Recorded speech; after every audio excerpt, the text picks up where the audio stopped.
Een vorstelijk onthaal toonsde op CBS de Tarrissing in Noordwoord. Directeur Jan-Roelof Burema werd in het zin gezet om hij zijn functie als kwalier delheid. Burema werd moas betiert thuis ophellen.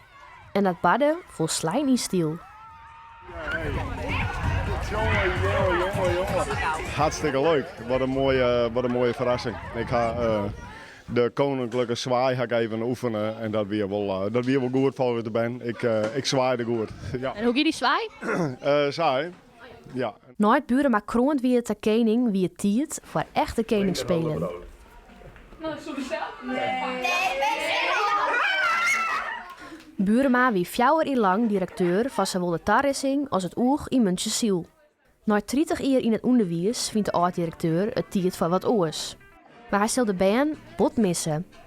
Als je rond de van een zandbak is, dan kan ik wel uren zitten. Want daar gebeurt steeds wel wat en het is prachtig om naar te zien. Het is misschien Rudolf Dag. Speciale dag voor hem. Ja, want die gaat daar oors heen. Ik weet net waar heen. En ze is meester Jan Roelof ook een beetje missen. Ja, heel veel. Nou, hij altijd grapjes met me maken zo. En een verstappertje. Een tikketje. Omdat hij zo lief was. Hij ging vaak grapjes met me maken. En ik deed altijd een 5.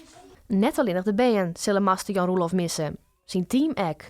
Ja, heel spietig. Eigenlijk zat er Tarrissing nou eerst zo'n groene squallen. Dat hebben we voor een heel groot part om meester Jan Roelof te danken. We gaan hem missen, maar we gaan zeker dat wat hij ons bracht had, gaan we voortzetten. Heel liedjes kwam ben vaak toch wel, doe maar op een zin passen.